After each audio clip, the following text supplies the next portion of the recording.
आप सभी को जय मसीह की। आज परमेश्वर के वचन में आप सभी का स्वागत है। परमेश्वर पिता आज अपने वचनों के द्वारा आप सबको बहुत ऐसे आशीष को दे। पिता परमेश्वर आज अपने वचनों के द्वारा आपसे बोले और बातचीत करे।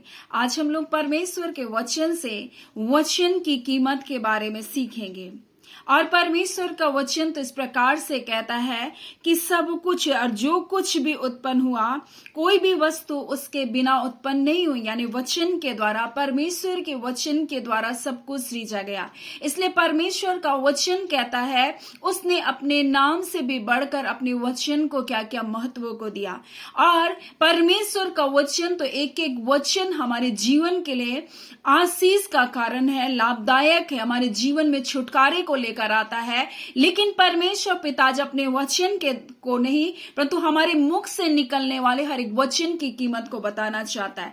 क्या हमारे मुख के निकले हुए वचन कीमती है? क्या आपको पता है? क्या परमेश्वर हमारे एक एक शब्दों का आदर करता है? क्या आपको पता है? क्या आपको पता है अगर हम इन शब्दों का गलत इस्तेमाल करते हैं तो ये हमारे जीवन में हानि को लेकर आता है? क्या आपको पता है हम अपने शब्दों की जब कीमत को नहीं समझते तो ये शब्द आगे जाकर हमको परमेश्वर के न्याय के सिंहासन के सामने खड़ा करेगा और हमें अपने ही बातों के कारण दोषी या निर्दोषी ठहराया जाएगा।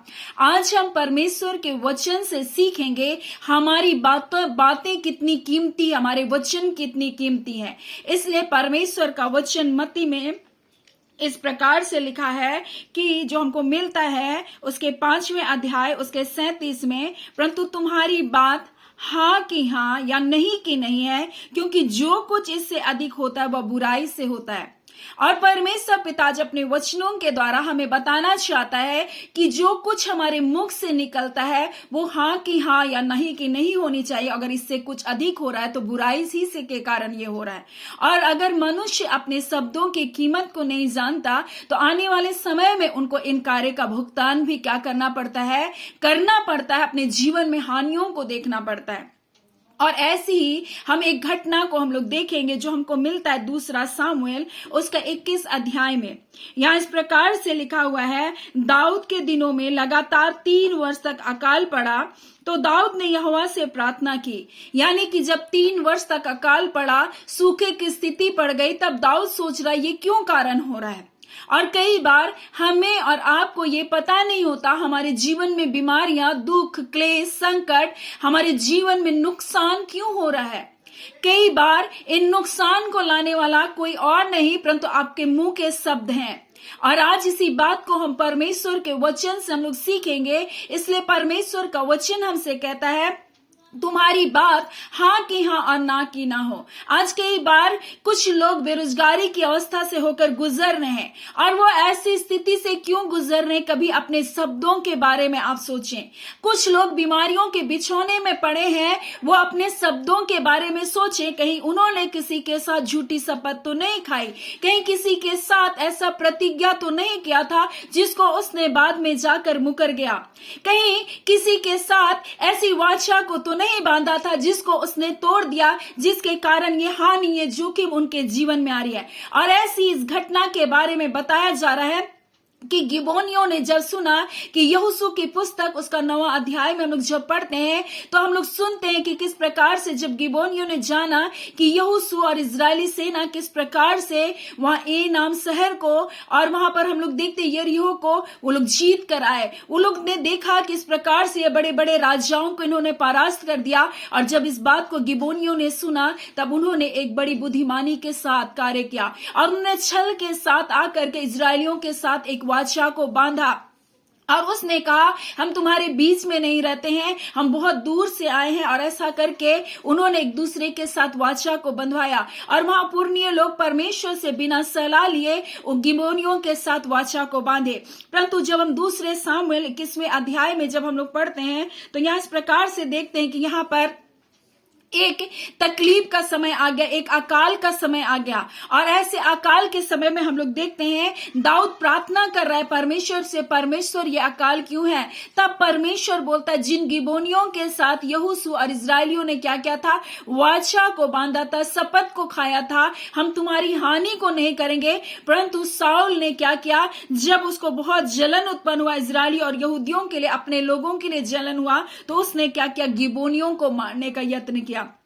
और जब उन्होंने गिबोनियों के ऊपर हाथ को डाला, हालांकि इन्होंने परमेश्वर से नहीं पूछा था, शपथ खाने के टाइम में उन्होंने परमेश्वर से सलाह भी नहीं लिया था, लेकिन फिर भी जब इन्होंने शपथ खाया, उस शपथ के बीच में परमेश्वर था। इसलिए जब इन्होंने शपथ को खाया और तब परमेश्वर उन शपथ के बीच में था, इसलिए जब यहोशू और इजरायली उनके देश तक पहुंचे, तब उन्होंने इस प्रकार से कहा, जो हमको मिलता है यहोशू 9 अध्याय और 19 में, तब सब प्रधानों की सारी मंडली ने कहा, हमने उनसे इजराइल के परमेश्वर यहोवा की शपथ खाए, इसलिए अब उनको छू नहीं सकते। हम उनसे यही करेंगे कि उस शपथ के अनुसार हम उनको जीवित छोड़ देंगे, नहीं तो हमारी खाई हुई शपथ के कारण हम पर क्रोध पड़ेगा। यानी कि जब आप किसी के साथ वाचा को बांधते, जब आप किसी के साथ प्रॉमिस को करते हैं और जब आप उस प्रॉमिस को तोड़ देते हैं, तो उसके कारण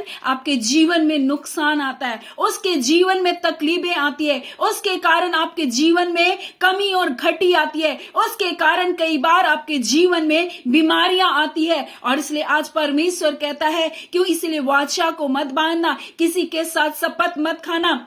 आपके शब्दों की क्या है, कीमत है। अब्राहम ने इसहाक को आशीष दिया, इसहाक ने याकूब को आशीष दिया, याकूब ने अपने बच्चों को आशीष दिया। उसने जो कुछ भी अपने बच्चों से कहा, वो बातें उनके जीवन में फलती गई। और आज इसी प्रकार से परमेश्वर अपने लोगों से कहना चाहता है, जब तुम किसी के लिए आशीष की बातों को कहते, वो आशीष आती है। वैसी जब तुम किसी के साथ वाचा को बांधते, जब तुम किसी के साथ एक कमिटमेंट को करते हो, वो हमेशा के लिए क्या होता है, बंध जाती है। आपको अपने शब्दों की कीमत को क्या करना है, समझना। इसलिए बिना जाने किसी के साथ आप वाचा को ना बांधे।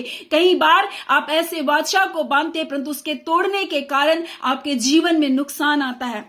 और ऐसे ही जब साउल ने इस प्रकार से किया, तब हम देखते हैं इजराइल में क्या पड़ा, वहां पर अकाल पड़ गया और 3 साल का अकाल पड़ा। तब परमेश्वर से दाऊद ने पूछा, दाऊद तो परमेश्वर का भय मानता था, इसलिए जाना किसी न किसी कारण से तो ये तकलीफ है। आज कई बार लोग नहीं जानते उनके जीवन में ये मुसीबत, ये तकलीफ, ये पीड़ाएं क्यों आ रही है। कहीं ना कहीं उनको ये भी नहीं पता चलता कि ये सब क्यों मेरे जीवन में आ रही है। परंतु दाऊद परमेश्वर के मन के अनुसार था, इसलिए परमेश्वर के पास जाकर पूछा कि परमेश्वर क्या कारण है कि ये तकलीफें हैं। तब परमेश्वर ने कहा, जो वाचा को उन्होंने गिबोनियों के साथ बांधी थी उसको तोड़ दिया। तब ये गिबोनियों के पास जाता है दाऊद और बोलता है कि मैं क्या करूं तुम्हारे लिए। तब यहां इस प्रकार से वो लोग कहते हैं कि हमारी तो लड़ाई नहीं है आपके साथ, हमारी तो लड़ाई नहीं है कि हम किसी इजरायलियों को मारें। परंतु वहां इस प्रकार से कहता है, तब दाऊद ने गिबोनियों से पूछा, मैं तुम्हारे लिए क्या करूं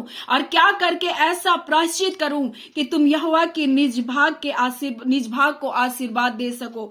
और गिबोनियों ने उनको उत्तर दिया, हमारे पास साउल या उसके घराने के मध्य रुपये पैसे का कोई झगड़ा नहीं है, पैसे का कोई झगड़ा नहीं है, ना हमारा काम है कि हम किसी इजरायली को मार डाले। उसने कहा, जो कुछ तुम कहो वही मैं तुम्हारे लिए करूंगा। उन्होंने राजा से कहा, जिस पुरुष ने हमको नष्ट किया, यानी जो व्यक्ति हमको नष्ट किया, उसी के घराने से मुझको 7 क्या चाहिए, पुरुष चाहिए करके लिखा है। जिन्होंने हमारा सत्यानाश किया, उसके वंश से हमें 7 जनों को हमें सौंप दे कि हम उन्हें यहोवा के लिए क्या करें, चुने हुए के लिए, यहोवा के लिए बोलते चुने हुए इजराइल साउल के में गिबा की बस्ती में हम उसको क्या कर दे, फांसी दे दें। और ऐसे 7 पुरुषों को चुना गया, जिसमें हम लोग देखते हैं साउल के 2 बेटे थे। और हम देखते हैं मीकल जो दाऊद से तो कोई संतान नहीं थी, परंतु उसके पिता ने उसको अद्रिएल के साथ जो विवाह दिया था, उससे उसके 5 बेटे थे। और उन 5 बेटे, और हम लोग देखते हैं यहाँ पर अय्या की जो बेटी थी रिस्पा, जो साउल की रखेल थी, उसके 2 बेटों को क्या किया गया? फांसी दिया गया। और तब जा करके वो अकाल क्या हुआ? थम गया वहां पर। आज कई बार हमारे जीवन में बहुत सारे श्राप हमारे जीवन में आते हैं, क्योंकि हम झूठे शपथ को खाते हैं। इसलिए परमेश्वर का वचन मत्ती में इस प्रकार से कहता है कि 33 में, और तुम सुन चुके पूर्व काल के लोगों से कहा गया, झूठी शपथ ना खाना, परंतु प्रभु के लिए अपनी शपथ को पूरी करना। परंतु मैं तुमसे कहता हूं, कभी शपथ ना खाना, ना स्वर्ग की, क्योंकि वह परमेश्वर का सिंहासन है, ना धरती की, क्योंकि वो उसके पांव की चौकी है। और परमेश्वर ने अपने वचन के द्वारा सारी सृष्टि को क्या क्या रचा। वैसे ही परमेश्वर का वचन कहता है, मैं तेरे मुंह के फल का सिरजनहार परमेश्वर। इसीलिए जब आप किसी के साथ प्रतिज्ञा करते हैं, आप किसी के साथ वाचा को बांधते हैं, वो बहुत कीमती होता है। और आप अपने शब्द का महत्व को जाने, नहीं तो इनके कारण आपके जीवन में क्या आती है? श्राप आती है। परंतु आज हमारे लिए एक प्रायश्चित है, वो यीशु मसीह। उसके सामने अपने पापों को, अपने गुनाहों को आप माने, क्योंकि परमेश्वर का वचन कहता है मत्ती 12 उसका 37 में, क्योंकि तू अपनी बातों के कारण निर्दोष, और अपनी बातों ही का कारण तू दोषी ठहराएगा। इसलिए आपकी बातें हाँ की हाँ और नहीं की नहीं होनी चाहिए। अगर ऐसा कुछ इससे ज्यादा हो रहा है तो बुराई से हो रहा है। इसलिए परमेश्वर का वचन कहता है प्रायश्चित करें, अपने पापों की क्षमा को पाएं यीशु मसीह से, और कहें हाँ प्रभु मुझसे गलती हो गई, और अपने पापों की आप क्षमा को प्राप्त कर सकते हैं। सो आज परमेश्वर अपने वचन के द्वारा आपसे कहना चाहता है कि आपके वचनों की कीमत है, इसलिए अपने वचनों की कीमत को पहचाने। इसलिए परमेश्वर का वचन नीति वचन 29 उसका 20 में लिखा है, क्या तू बातें करने में उतावली करने वाले मनुष्य को देखता है? उससे अधिक तो मूर्ख ही से आशा है। यानी आपको बातों को करने के लिए उतावली नहीं करना, परंतु आपको बुद्धिमानी के साथ किसी के साथ भी बातों को रखना है। आपको झूठी प्रतिज्ञा, झूठी शपथ किसी के साथ नहीं खाना है। सो परमेश्वर पिता इन वचनों के द्वारा आप सबको बहुत ऐसे आशीष को दे। आमीन। आइए हम प्रार्थना करेंगे। धन्यवाद देते हैं जीवते सच्चे सामर्थ्य खुदावन परमेश्वर पिता, प्रभु यीशु के नाम से प्यारे पिता आपके निकटता, आपके हुजूरी में आते हैं पिता। हम आपका धन्यवाद करते हैं पिता आज के इन वचनों के लिए पिता, जो आपके प्रिय लोगों से आपने फिर से बातचीत किया पिता। खुदावन परमेश्वर, जितने लोग प्रतिदिन इन सेवकाई में जुड़ते हैं पिता, आत्मिक रूप से खुदान ये मजबूत बनते जाए प्रभु, और आपके बेटे यीशु के आगमन के लिए तैयारी का जीवन को जिए। खुदावन परमेश्वर पिता, आपका बेटा यीशु मसीह प्रभु जी, हाँ पिता, बादलों पर अपने लोगों को लेने के लिए आ रहा है प्रभु। हाँ खुदा, जो तैयार है प्रभु वो चले जाएंगे खुदावन प्रभु। आज एक तैयारी के जीवन में अपने प्रिय लोगों को पिता फिर से इन वचनों के द्वारा प्रभु आपने अवगत किया, क्योंकि हम सबको प्रभु न्याय के सिंहासन के सामने खड़ा होना पड़ेगा पिता। आप कहते हैं हाँ पिता, आप अपने लोगों को पिता परमेश्वर न्याय करेंगे प्रभु, अपने लोगों का न्याय करेंगे प्रभु जी। ऐ खुदावन परमेश्वर, परायों को तो बाद में प्रभु, परंतु आप अपनों को पहला न्याय करेंगे खुदा, जिनको प्रभु जी आपने चुना प्रभु। ऐ खुदावन, इसलिए प्रभु जिन वर्तमान समय में पिता अपने जीवन को जांचते परखते पिता, आपकी निकटता में जीवन को जीने पाए। जो लोग रोग दुख बीमारी में पिता, अगर नाना प्रकार के बंधन बंधवाई है प्रभु जी, पाप और श्राप के बंधन है, तो हम यीशु के नाम से उन सारे बंधनों को तोड़ते। खुदावन परमेश्वर, अपने प्रिय लोगों को आप आशीषित करें, अपने अनुग्रह रूपी ढाल में अपने प्रिय लोगों को ढांप कर रखें। खुदावन परमेश्वर पिता, हम आपका धन्यवाद देते आज के दिन की हर एक भलाई आशीष जय छुटकारे को देने के लिए। आपका धन्यवाद के साथ पिता ये प्रार्थना आपके बेटे यीशु के नाम से मांगते, दया सुने अनुग्रह से ग्रहण कर लीजिए। आमीन। परमेश्वर पिता आप सबको बहुत ऐसे आशीष को दे। आमीन।